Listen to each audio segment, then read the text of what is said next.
Assalamualaikum warahmatullahi wabarakatuh. Perkenalkan, kami dari kelompok 9 mau mempresentasikan materi manajemen risiko tentang kepatuhan terhadap peraturan otoritas jasa keuangan. Sebelum menjelaskan, kami mau memperkenalkan diri dulu. Pertama, nama saya Ninda Adi Lutfiana dengan NIM 0205 dan dua teman saya, Binsar Fajar Arya Saputra dengan NIM 0206 dan Nabila Rona Setiadi NIM 0225. Kita langsung masuk ke materinya aja ya. Yang pertama yaitu sumber-sumber risiko kepatuhan. Terdapat 3 faktor yang mempengaruhi besar kecilnya risiko kepatuhan di suatu perusahaan. Itu yang pertama, jenis dan signifikansi pelanggaran yang dilakukan. Yang kedua, frekuensi pelanggaran yang dilakukan atau track record kepatuhan perusahaan. Dan yang ketiga, pelanggaran terhadap ketentuan atas transaksi keuangan tertentu. Yang pertama yaitu jenis dan signifikansi pelanggaran yang dilakukan. Cakupan pelanggaran terhadap ketentuan yang berlaku dan komitmen kepada pemegang otoritas, termasuk sanksi yang dikenakan atas pelanggaran yang dilakukan oleh perusahaan.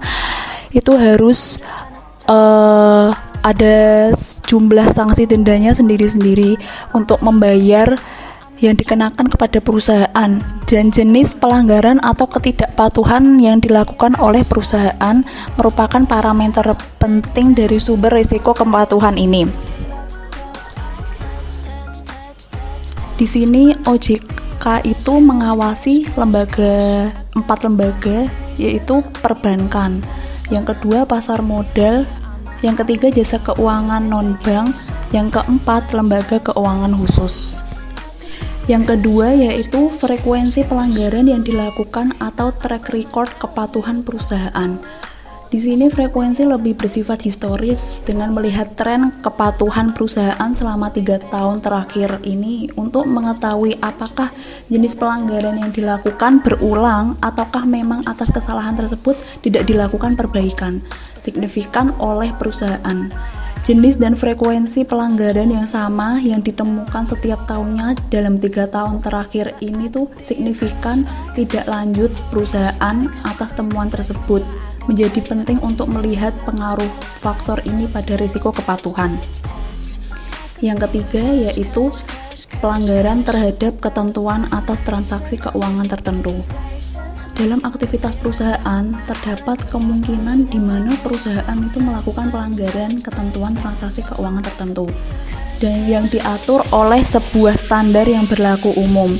Pelanggaran ini mungkin terjadi karena aktivitas perusahaan yang melakukan aktivitas ekspor dan impor yang harus memenuhi standar yang berlaku. Sebagai contoh, pelanggaran terhadap ketentuan International Swaps and Derivative Association atau ISDA. Yang kedua, Uniform Customs and Practice for Documentary Credits atau CP. Yang selanjutnya International Chamber of Commerce atau ICC, ataupun standar-standar lainnya yang berlaku secara umum pada sektor kepatuhan. Selanjutnya yaitu tujuan utama manajemen risiko kepatuhan. Kegagalan manajemen risiko kepatuhan itu dapat menyebabkan ditutupnya perusahaan oleh otoritas atau kebangkrutan. Oleh karena itu, tujuan utama manajemen risiko untuk memastikan bahwa proses manajemen risiko dapat meminimalkan kemungkinan dampak negatif dari perilaku perusahaan yang menyimpang atau melanggar standar yang berlaku secara umum, ketentuan atau peraturan perundang-undangan yang berlaku. Selanjutnya yaitu penerapan manajemen risiko kepatuhan. Di sini ada 4, yaitu yang pertama pengawasan aktif Dewan Komisaris dan Direksi. Di sini tentunya kita tahu ya bahwa komisaris itu bertugas melakukan pengawasan terhadap kebijakan pengurusan, jalannya pengurusan pada umumnya baik mengenai perseroan maupun usaha perseroan yang dilakukan oleh direksi, serta memberi nasihat kepada direksi termasuk pengawasan terhadap pelaksanaan rencana jangka panjang perusahaan, rencana kerja dan anggaran perusahaan, serta ketentuan anggaran dasar dan keputusan rapat umum pemegang saham, serta peraturan perundang-undangan yang berlaku untuk kepentingan perseroan dan sesuai dengan maksud dan tujuan perseroan. Dan tugas direksi itu juga melaksanakan pengurusan perusahaan sesuai kepentingan dan tujuan perusahaan dan bertindak selaku pimpinan dalam pengurusan tersebut. Menetapkan strategi perusahaan, kebijakan dasar keuangan, organisasi dan SDM, serta sistem teknologi informasi dan komunikasi perusahaan. Yang kedua yaitu kebijakan, prosedur, dan penetapan limit. Di sini tentunya berharap bahwa core organisasi di perusahaan itu dapat menerapkan kebijakan, prosedur, dan penetapan limit di perusahaan tersebut. Lalu yang ketiga ada proses identifikasi, pengukuran, pemantauan, dan pengendalian risiko serta sistem informasi manajemen risiko kepatuhan. Di sini semua anggota organisasi ikut berperan aktif, tidak hanya dari direksi dan dewan komisaris aja, mungkin dari karyawan juga. Kalau atasannya ada salah, mungkin berhubungan dengan risiko kepatuhan juga boleh mengingatkan. Lalu yang keempat yaitu sistem pengendalian intern. Selanjutnya yaitu pengawasan aktif dewan komisaris dan direksi.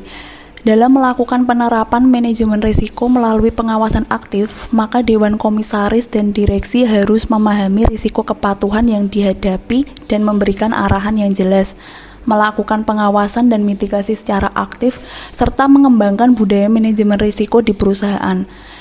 Dewan komisaris dan direksi itu harus memastikan struktur organisasi memadai, menetapkan tugas dan tanggung jawab yang jelas pada masing-masing unit, serta memastikan kecukupan kuantitas dan kualitas sumber daya manusia untuk mendukung penerapan manajemen risiko efektif.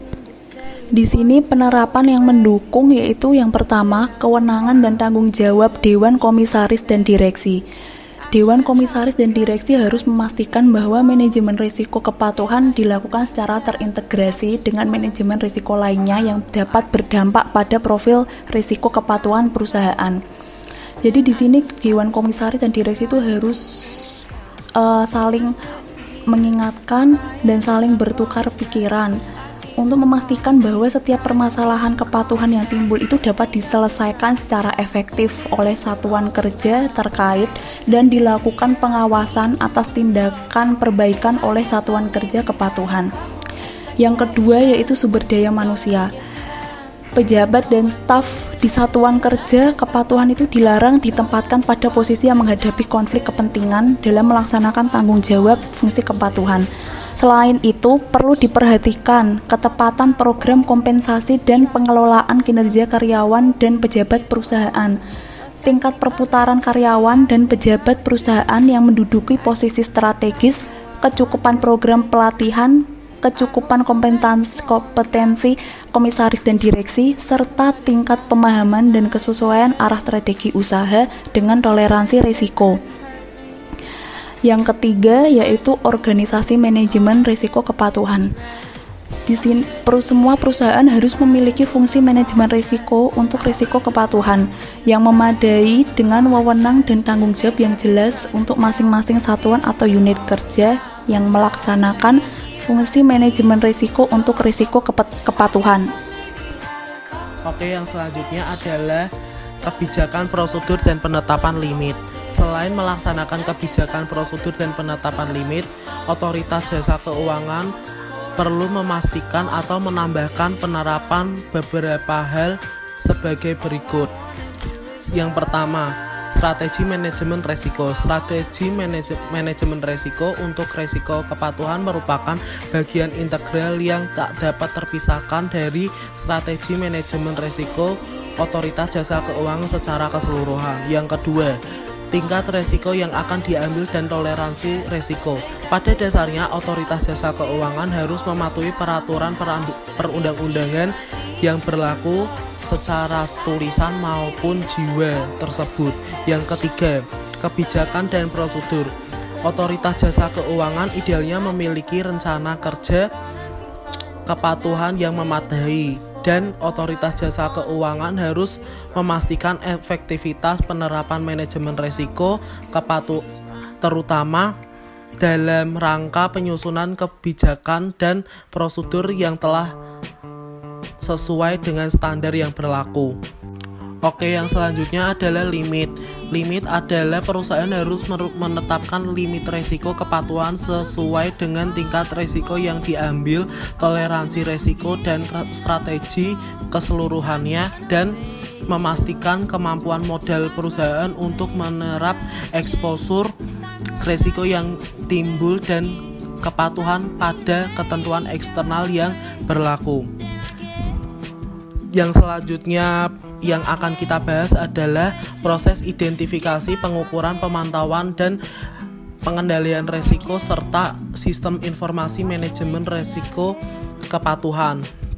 Yang pertama, identifikasi risiko kepatuhan. Perusahaan atau otoritas jasa keuangan harus melakukan identifikasi dan menganalisis terhadap beberapa fakta yang dapat meningkatkan exposure risiko kepatuhan.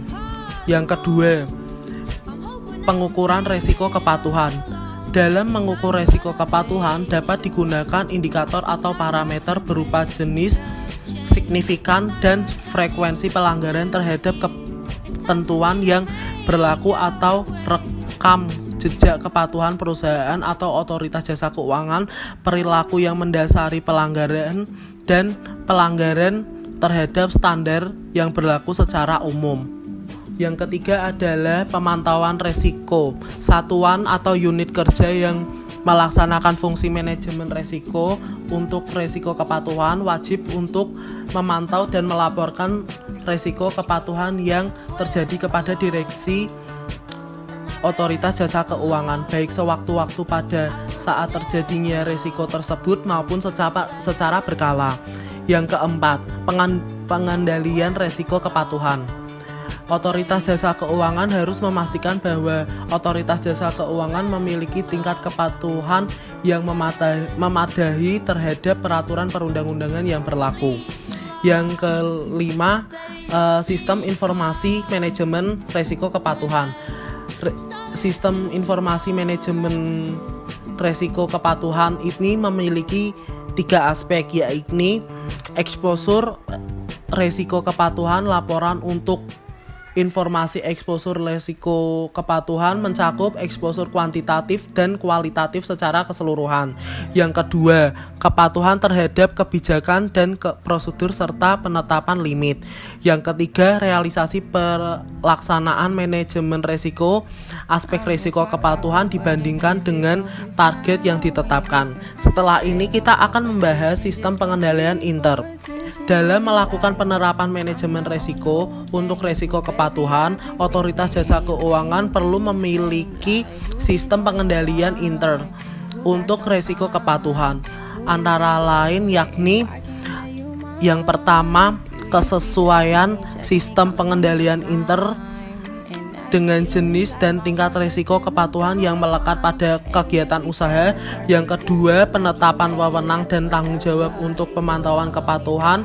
Yang ketiga, penetapan jalur dan pemisahan fungsi yang jelas dari satuan kerja operasional kepada satuan kerja yang melaksanakan pengendalian. Yang keempat, struktur organisasi yang menggambarkan kegiatan usaha. Yang kelima adalah pelaporan keuangan dan kegiatan operasional yang akurat dan tepat waktu. Yang keenam, kecakupan prosedur untuk memastikan kepatuhan perusahaan terhadap ketentuan dan perundang-undangan. Yang ketujuh, kaji ulang yang efektif, independen, dan objektif terhadap prosedur penilaian kegiatan operasional perusahaan atau otoritas jasa keuangan. Yang kedelapan, pengujian dan kaji ulang terhadap sistem informasi manajemen risiko. Yang kesembilan, dokumentasi lengkap prosedur operasional, cakupan dan temuan audit yang ke-10 verifikasi dan kaji ulang berkala terhadap penanganan kelemahan otoritas jasa keuangan yang bersifat material dan tindakan pimpinan otoritas jasa keuangan untuk memperbaiki penyimpangan yang terjadi.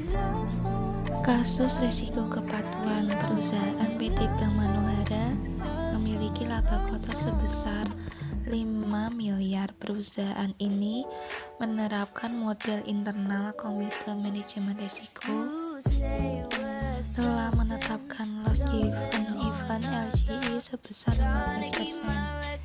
Kebijakan indikator exposure ditetapkan sebagai berikut. Bentuk resiko: ketidakmampuan memenuhi ketentuan KWM kira wajib minimum, nominalnya 2 miliar. Dasar indikator exposure, maksimum denda otoritas. Selanjutnya, ketidakmampuan memenuhi ketentuan KPMM, kewajiban penyediaan modal minimum, nominalnya 2 miliar. Dasar indikator exposure-nya, maksimum denda otoritas. Selanjutnya, ketidakmampuan memenuhi ketentuan KAP, kantor akuntan publik, dan PPAP, penyisian penghapusan aset produktif, nominalnya 2 miliar. Dasar indikator exposure-nya, maksimum denda otoritas. Selanjutnya, ketidakmampuan memenuhi ketentuan BMPK, batas maksimum pemberian kredit, nominal 2 miliar. Dasar indikator exposure, maksimum denda otoritas. Ketidakmampuan memenuhi ketentuan PTN posisi Dewisa Neto, nominalnya 2 miliar. Dasar indikator exposure-nya, maksimum denda otoritas. Ketidakmampuan memenuhi ketentuan RKAT, rencana kegiatan dan anggaran tahunan, nominalnya 2 miliar. Dasar indikator exposure-nya, maksimum denda otoritas. Ketidakmampuan memenuhi ketentuan LDR, loan to deposit ratio, nominalnya 2 miliar. Dasar indikator exposure-nya, maksimum denda otoritas. Ketidakmampuan memenuhi ketentuan OJK, otoritas jasa keuangan, nominalnya 2 miliar. Dasar indikator exposure-nya, maksimum denda otoritas. Ketidakpatuhan unit operasional terhadap kebijakan manajemen, nominalnya 2 miliar.